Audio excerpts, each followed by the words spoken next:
دلائل الخيرات وشوارق الأنوار في الصلاة على النبي المختار صلى الله عليه وسلم ليوم الأحد. بسم الله الرحمن الرحيم. اللهم إني نويت بالصلاة على النبي صلى الله عليه وسلم امتثالا لأمرك وتصديقا لنبيك سيدنا محمد صلى الله عليه وسلم، ومحبة فيه وشوقا إليه وتعظيما لقدره ولكونه أهلا لذلك، فتقبلها مني واجعلني من عبادك الصالحين يا أرحم الراحمين. اللهم صل على سيدنا محمد وعلى آل سيدنا محمد كما صليت على سيدنا إبراهيم وعلى آل سيدنا إبراهيم، وبارك على سيدنا محمد وعلى آل سيدنا محمد كما باركت على سيدنا إبراهيم وعلى آل سيدنا إبراهيم في العالمين إنك حميد مجيد. والسلام عليك أيها النبي ورحمة الله تعالى وبركاته. اللهم أسألك أن تصلي على سيدنا محمد وعلى آله عدد من سبحك وقدسك وسجد لك وعظمك من يوم خلقت الدنيا إلى يوم القيامة في كل يوم 1000 مرة،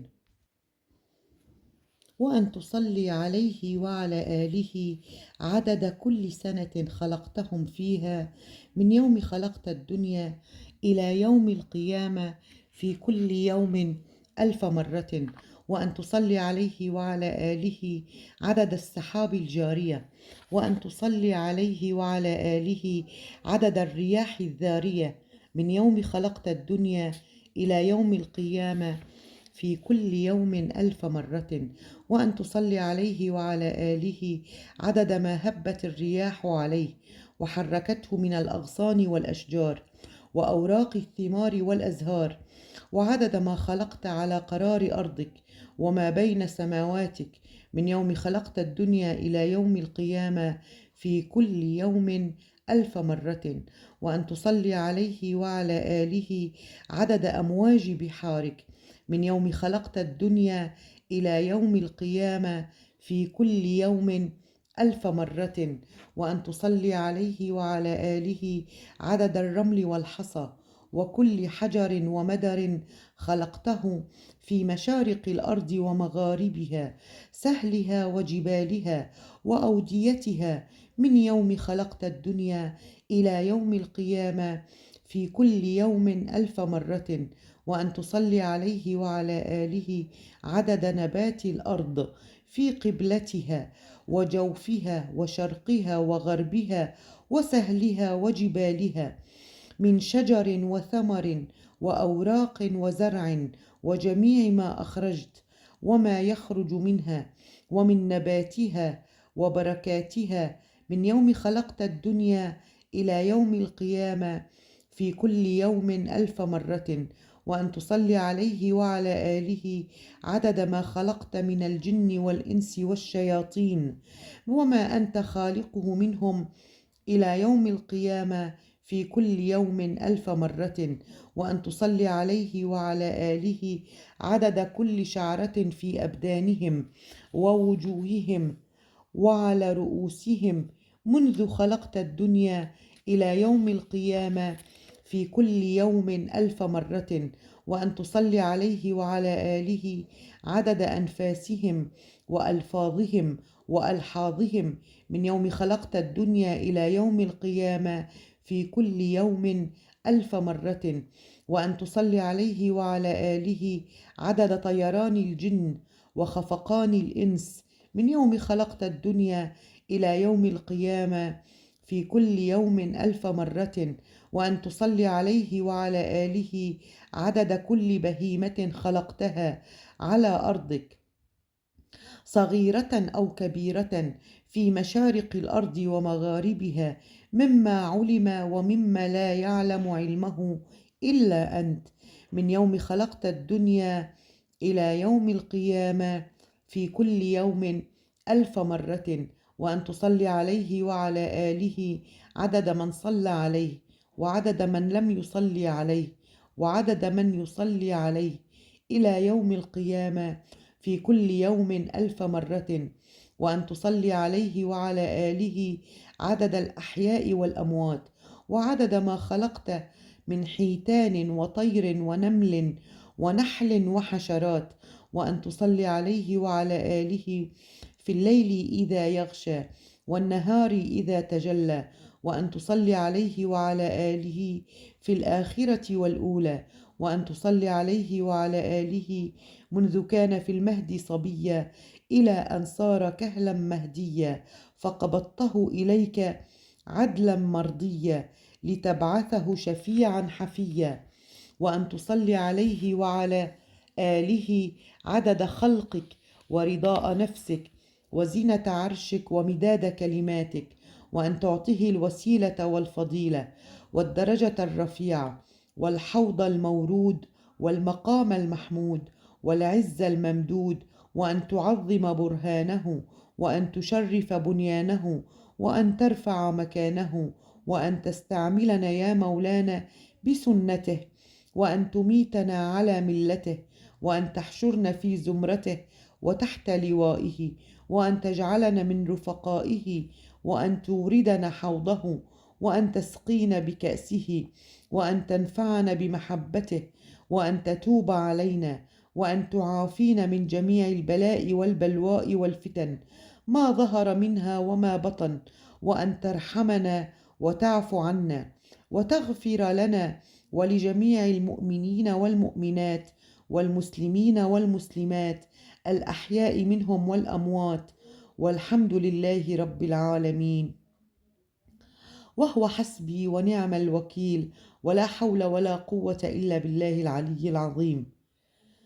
اللهم صل على سيدنا محمد وعلى آل سيدنا محمد ما سجعت الحمائم وحمت الحوائم وسرحت البهائم ونفعت التمائم وشدت العمائم ونمت النوائم. اللهم صل على سيدنا محمد وعلى آل سيدنا محمد ما أبلج الإصباح وهبت الرياح ودبت الأشباح وتعاقب الغدو والرواح وتقلدت السفاح واعتقلت الرماح وصحت الأجساد والأرواح. اللهم صل على سيدنا محمد وعلى آل سيدنا محمد ما دارت الأفلاك ودجت الأحلاك وسبحت الأملاك. اللهم صل على سيدنا محمد وعلى آل سيدنا محمد كما صليت على سيدنا إبراهيم، وبارك على سيدنا محمد وعلى آل سيدنا محمد كما باركت على سيدنا إبراهيم في العالمين إنك حميد مجيد. اللهم صل على سيدنا محمد وعلى آل سيدنا محمد ما طلعت الشمس وما صليت الخمس وما تألق برق وتدفق ودق وما سبح رعد. اللهم صل على سيدنا محمد وعلى آل سيدنا محمد ملء السماوات والأرض وملء ما بينهما وملء ما شئت من شيء بعد. اللهم كما قام بأعباء الرسالة واستنقذ الخلق من الجهالة وجاهد أهل الكفر والضلالة ودعا إلى توحيدك وقاس الشدائد في إرشاد عبيدك، فاعطه اللهم سؤله وبلغه مأموله وآته الوسيلة والفضيلة والدرجة الرفيعة وابعثه المقام المحمود الذي وعدته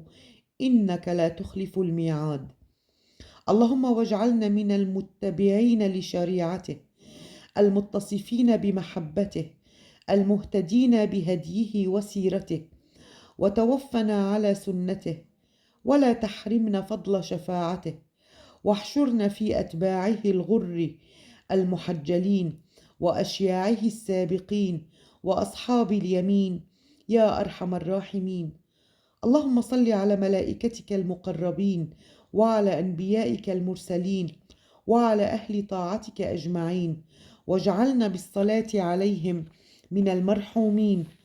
اللهم صل على سيدنا محمد المبعوث من تهامة والآمر بالمعروف والاستقامة والشفيع لأهل الذنوب في يوم القيامة. اللهم أبلغ عنا نبينا وشفيعنا وحبيبنا أفضل الصلاة والتسليم، وابعثه المقام المحمود الكريم، وآته الوسيلة والفضيلة والدرجة الرفيعة التي وعدته في الموقف العظيم. وصل اللهم عليه صلاة دائمة متصلة تتوالى وتدوم. اللهم صل عليه وعلى آله ما لاح بارق وذر شارق ووقب غاسق وانهمر وادق. وصل عليه وعلى آله ملء اللوح والفضاء ومثل نجوم السماء وعدد القطر والحصى. وصل عليه وعلى آله صلاة لا تعد ولا تحصى. اللهم صل عليه زينة عرشك ومبلغ رضاك ومداد كلماتك ومنتهى رحمتك. اللهم صل عليه وعلى آله وأزواجه وذريته، وبارك عليه وعلى آله وأزواجه وذريته كما صليت وباركت على سيدنا إبراهيم وعلى آل سيدنا إبراهيم إنك حميد مجيد. وجازه عنا أفضل ما جازيت نبيا عن أمته، واجعلنا من المهتدين بمنهاج شريعته، واهدنا بهديه، وتوفنا على ملته، واحشرنا يوم الفزع الأكبر من الآمنين في زمرته، وأمتنا على حبه وحب آله وأصحابه وذريته. اللهم صل على سيدنا محمد أفضل أنبيائك وأكرم أصفيائك وإمام أوليائك وخاتم أنبيائك وحبيب رب العالمين وشهيد المرسلين وشفيع المذنبين وسيد ولد آدم أجمعين، المرفوع الذكر في الملائكة المقربين، البشير النذير السراج المنير، الصادق الأمين الحق المبين، الرؤوف الرحيم، الهادي إلى الصراط المستقيم، الذي آتيته 7 من المثاني والقرآن العظيم، نبي الرحمة وهادي الأمة، أول من تنشق عنه الأرض ويدخل الجنة، والمؤيد بسيدنا جبريل وسيدنا ميكائيل، المبشر به في التوراة والإنجيل، المصطفى المجتبى المنتخب أبي القاسم سيدنا محمد بن عبد الله بن عبد المطلب بن هاشم. اللهم صل على ملائكتك المقربين الذين يسبحون الليل والنهار لا يفترون ولا يعصون الله ما أمرهم ويفعلون ما يؤمرون. اللهم وكما اصطفيتهم سفراء إلى رسلك وأمناء على وحيك وشهداء على خلقك، وخرقت لهم كنف حجبك وأطلعتهم على مكنون غيبك، واخترت منهم خزنة لجنتك وحملة لعرشك، وجعلتهم من أكثر جنودك وفضلتهم على الورى، وأسكنتهم السماوات العلى، ونزهتهم عن المعاصي والدناءات، وقدستهم عن النقائص والآفات. فصل عليهم صلاة دائمة تزيدهم بها فضلا وتجعلنا لاستغفارهم لنا بها أهلا. اللهم وصل على جميع أنبيائك ورسلك الذين شرحت صدورهم وأودعتهم حكمتك وطوقتهم نبوءتك وأنزلت عليهم كتبك، وهديت بهم خلقك، ودعوا إلى توحيدك، وشوقوا إلى وعدك، وخوفوا من وعيدك، وأرشدوا إلى سبيلك، وقاموا بحجتك ودليلك. وسلم اللهم عليهم تسليما، وهب لنا بالصلاة عليهم أجرا عظيما. اللهم صل على سيدنا محمد وعلى آل سيدنا محمد صلاة دائمة مقبولة تؤدي بها عنا حقه العظيم. اللهم صل على سيدنا محمد صاحب الحسن والجمال والبهجة والكمال والبهاء والنور والولدان والحور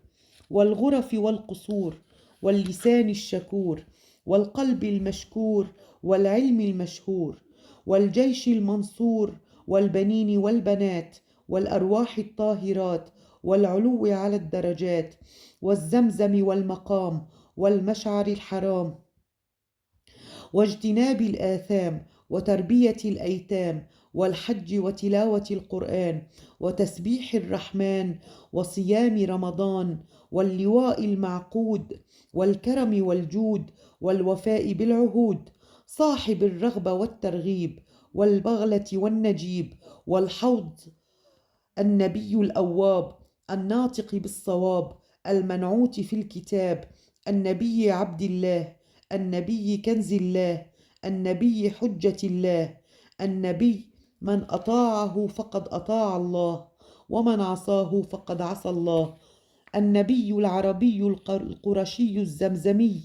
المكي التهامي، صاحب الوجه الجميل والطرف الكحيل والخد الأسيل والكوثر والسلسبيل، قاهر المضادين مبيد الكافرين وقاتل المشركين، قائد الغر المحجلين إلى جنات النعيم وجوار الكريم، صاحب سيدنا جبريل عليه السلام ورسول رب العالمين وشفيع المذنبين، وغاية الغمام ومصباح الظلام وقمر التمام، صلى الله عليه وعلى آله المصطفين من أطهر جبلة، صلاة دائمة على الأبد غير مضمحلة، صلى الله عليه وعلى آله صلاة يتجدد بها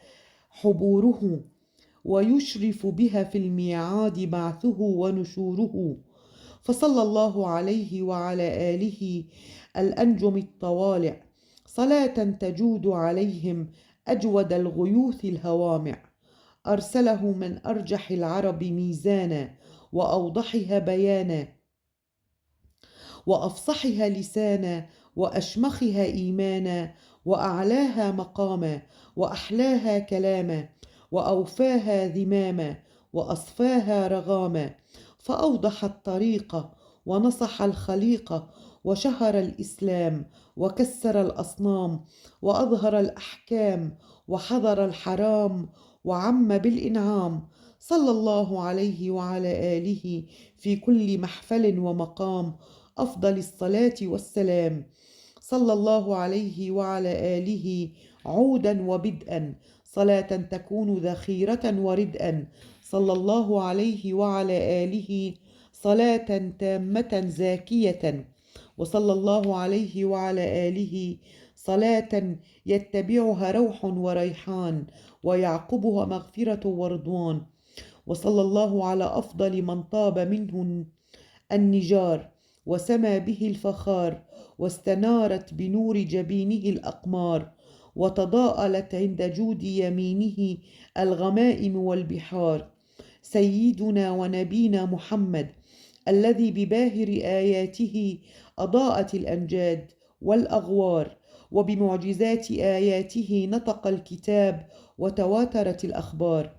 صلى الله عليه وعلى آله وأصحابه الذين هاجروا لنصرته ونصروه في هجرته، فنعم المهاجرون ونعم الأنصار، صلاة نامية ما سجعت في أيكها الأطيار وهمعت بوبلها الديمة المدرار، ضاعف الله عليه دائم صلواته. اللهم صل على سيدنا محمد وعلى آله الطيبين الكرام صلاة موصولة دائمة الاتصال بدوام ذي الجلال والإكرام. اللهم صل على سيدنا محمد الذي هو قطب الجلالة وشمس النبوة والرسالة والهادي من الضلالة والمنقذ من الجهالة، صلى الله عليه وآله وسلم صلاة دائمة الاتصال والتوالي متعاقبة بتعاقب الأيام والليالي، وصلى الله على سيدنا محمد خاتم النبيين وإمام المرسلين وعلى آله وصحبه وسلم تسليما، والحمد لله رب العالمين، وهو حسبنا ونعم الوكيل، ولا حول ولا قوة إلا بالله العلي العظيم. اللهم اغفر لنا ذنوبنا واغفر لقارئ هذه الصلاة واجعلهم من المحشورين في زمرة النبيين والصديقين يوم القيامة بفضلك يا أرحم الراحمين. وصلى الله على سيدنا محمد خاتم النبيين وإمام المرسلين وعلى آله وصحبه أجمعين، وسلام على المرسلين والحمد لله رب العالمين. دعاء دلائل الخيرات وشوارق الأنوار في الصلاة على النبي المختار صلى الله عليه وسلم، وهو خاتم الكتاب. بسم الله الرحمن الرحيم. ويقرأ هذا الدعاء عقب ختم دلائل الخيرات. بسم الله الرحمن الرحيم. اللهم اشرح بالصلاة على النبي صلى الله عليه وسلم صدورنا، ويسر بها أمورنا، وفرج بها همومنا، واكشف بها غمومنا، واغفر بها ذنوبنا، واقض بها ديوننا، وأصلح بها أحوالنا، وبلغ بها آمالنا، وتقبل بها توبتنا، واغسل بها حوبتنا، وانصر بها حجتنا، وطهر بها ألسنتنا، وآنس بها وحشتنا، وارحم بها غربتنا، واجعلها نورا بين أيدينا ومن خلفنا وعن أيماننا وعن شمائلنا ومن فوقنا ومن تحتنا، وفي حياتنا وفي موتنا وفي قبورنا، واحشرنا وفي حشرنا ونشرنا، وظلا يوم القيامة على رؤوسنا، وثقل بها موازين حسناتنا، وأدم بركاتها علينا حتى نلقى نبينا وسيدنا محمدا صلى الله عليه وسلم، ونحن آمنون مطمئنون فرحون مستبشرون، ولا تفرق بيننا وبينه حتى تدخلنا مدخله، وتؤوينا إلى جواره الكريم مع الذين أنعمت عليهم من النبيين والصديقين والشهداء والصالحين، وحسن أولئك رفيقا. اللهم إنا آمنا به صلى الله عليه وآله وسلم ولم نره، فمتعنا اللهم في الدارين برؤيته، وثبت قلوبنا على محبته، واستعملنا على سنته، وتوفنا على ملته، واحشرنا في زمرته الناجية وحزبه المفلحين، وانفعنا بمن طوت عليه قلوبنا من محبة صلى الله عليه وآله وسلم يوم لا جد ولا مال ولا بنين، وأوردنا حوضه الأصفى، واسقنا بكأسه الأوفى، ويسر علينا زيارة حرمك وحرمه من قبل أن تميتنا، وأدم علينا الإقامة بحرمك وحرمه صلى الله عليه وآله وسلم إلى أن نتوفى.